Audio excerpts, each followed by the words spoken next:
All right, it is September 1st. I'm actually getting this recorded nice and early in the morning. It's just after 7. Um, yeah, I had to wake up early because I got to edit a video after this, and I didn't do it last night. So, we have a new bed set and stuff coming today, so we had to go empty our entire room, move things around. So that'll show up this morning. But yeah, I don't know, threw me off a little bit last night, and wasn't ready to edit in time. So that's a morning thing after this. That'll be okay. Yeah, it's clearly early. I'm having difficulty speaking.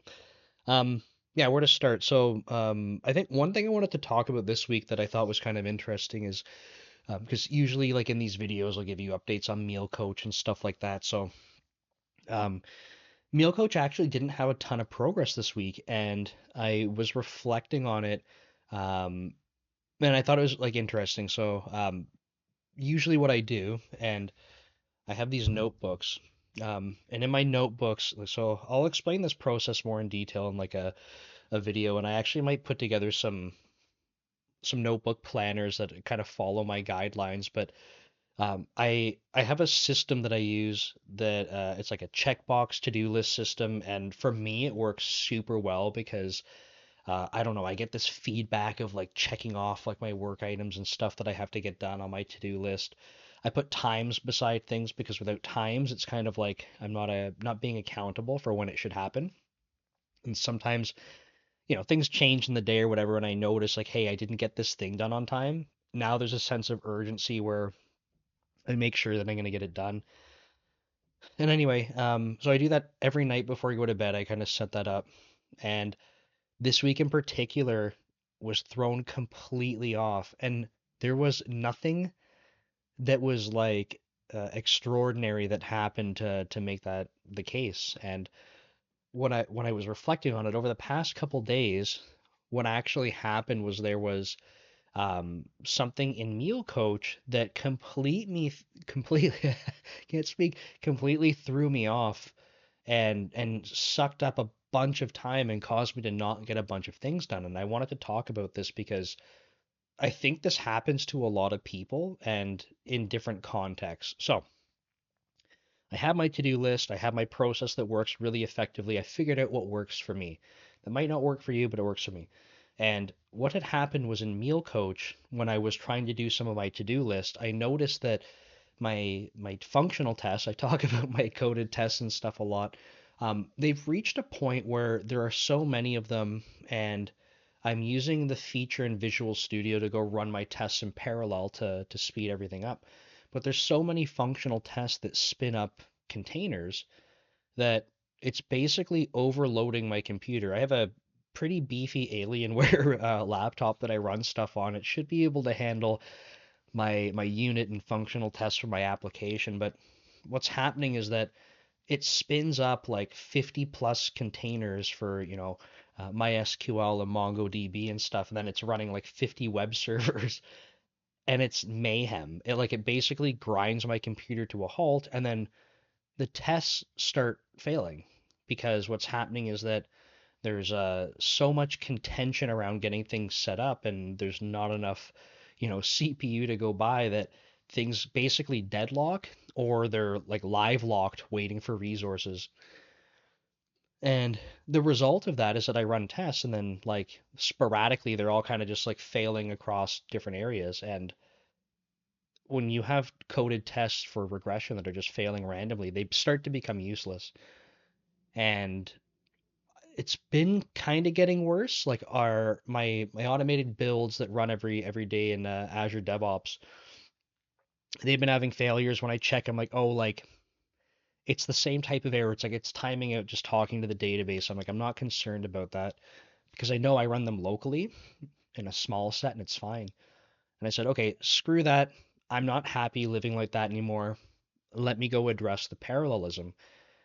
And I wasted 2 days looking at this. XUnit and Visual Studio are both kind of doing this, but what I didn't realize is that the the test runner is actually using multiple, like entirely separate processes for the test, which you might say, who cares? But um, what I was trying to do was put locks in place, like semaphores specifically, semaphore slim to be more specific, to, have mutual exclusion and, reference counting around these areas that, I don't want.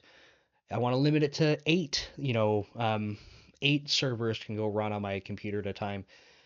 And, the X unit settings weren't taking effect, and I was trying to do the semaphore approach, not taking effect. And it's because things are running in different processes. So even if you have static variables, it doesn't matter. It's static within the one like app domain. Another whole process is running. It doesn't matter if you have static variables like in a different process. It's a different process.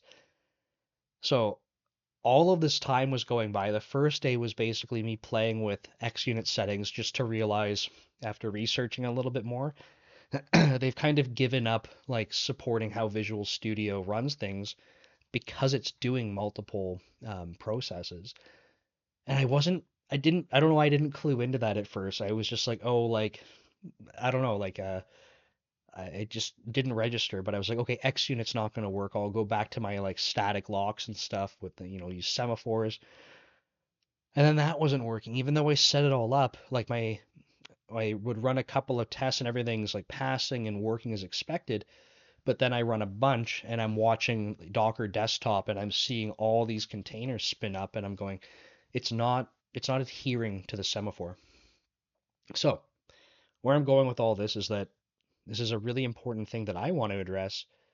And what ended up happening was I fell into this rabbit hole of like, I just got to get there. I just got to get the answer to this.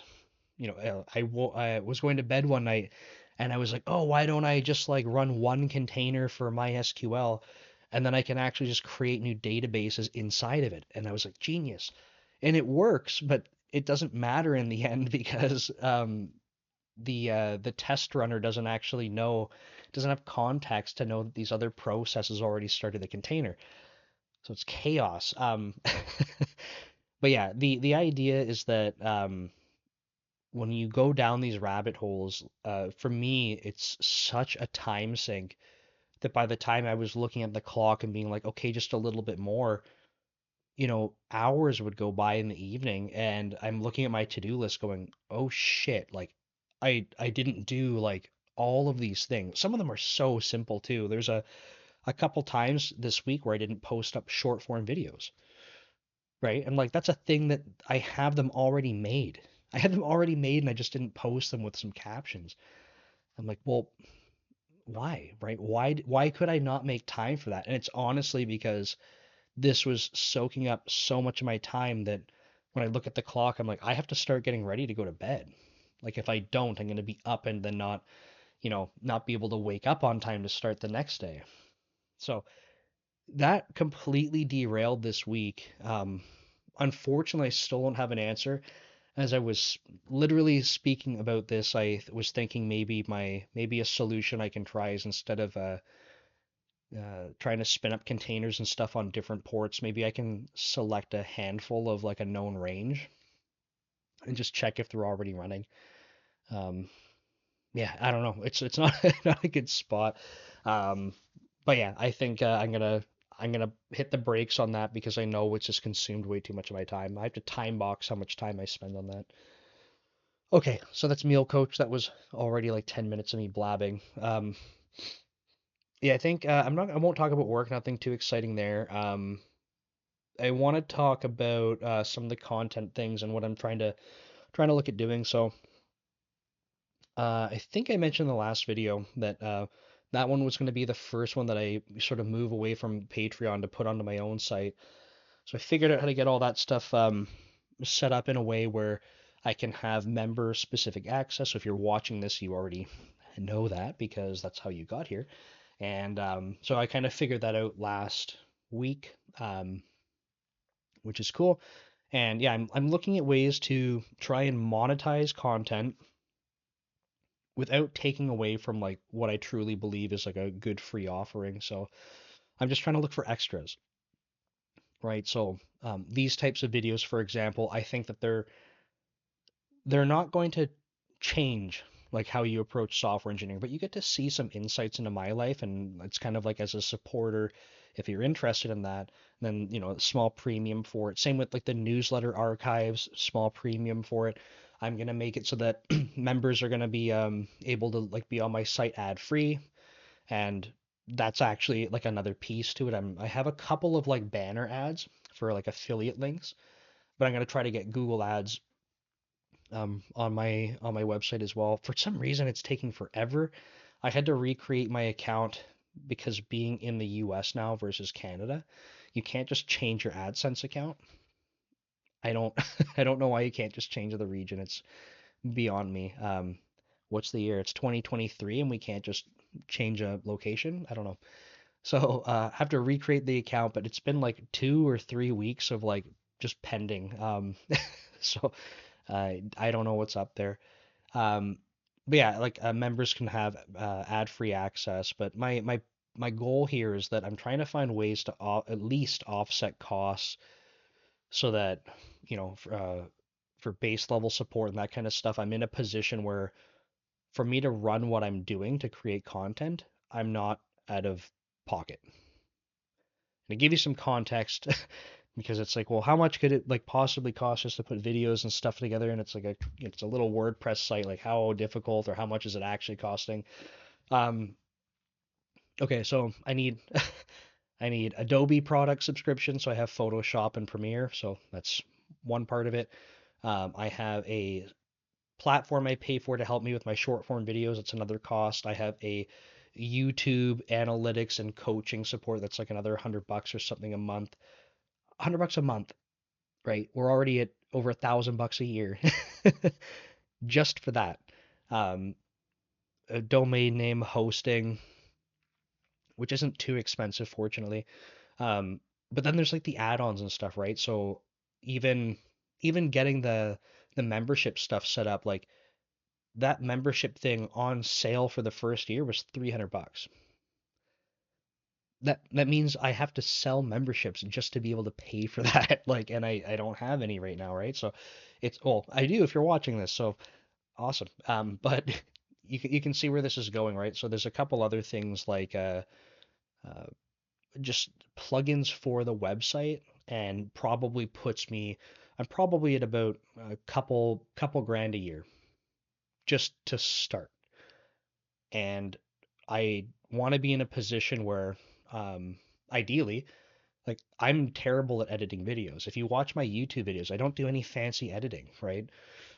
The the production quality is kind of limited because like that's not my forte.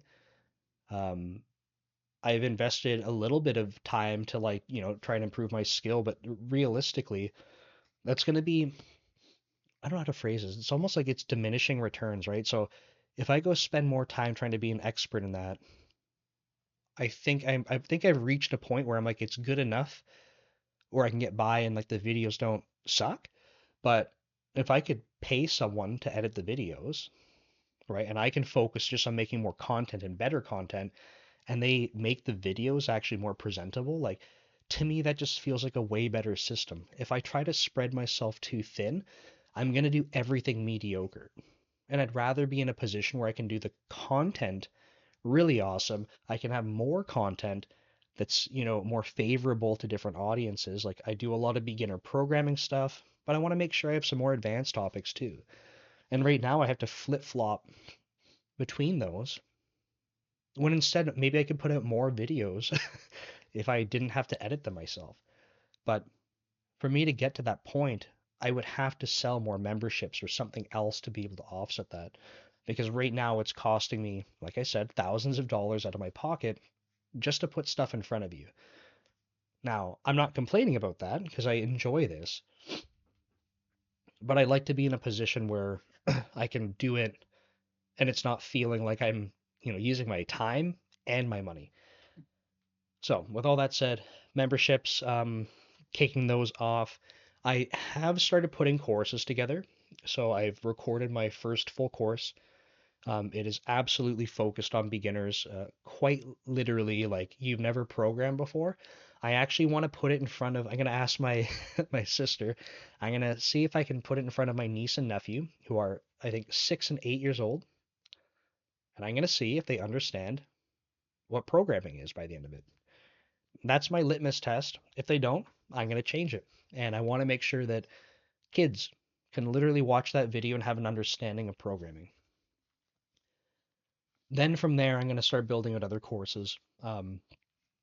I'll probably do a few more that are like kind of like, I don't want to say theory necessarily, but like concepts in programming. What's object-oriented programming, inheritance, composition, like things like that that are kind of basic and talk through them. But then from there, I want to build out, like I'll build out C sharp courses for sure. Like there was already a really good request on YouTube for like a plugin architecture. Like let's do a project from the ground up. How do you do plugin architecture with that? I'll probably make some videos for YouTube on that, but then I want to do a course on it because when I look at some of the other content creators, they found like a thing that they're thing that they're good at, right? I'm sure they're good at lots of things. I hope I'm good at lots of things too. But the idea is like plugin architecture is something that I use all the time, and I am happy to create content about it. I want to be in a position where people could be like, oh, that's Nick. He talks about plugin architecture. Like, you should go watch his videos if you want to learn about plugin architecture. So, yeah, I'm gonna do that, but it's more time. So I'm gonna try to actually edit the course this weekend for the first one, and courses and stuff are gonna have quizzes, that kind of thing. But yeah, that's coming. Those will be paid for, and I want to come up with a system where I can try to balance that. So I think our bed set just came, so I'm gonna log off. Thanks for all your support, and we'll see you next time.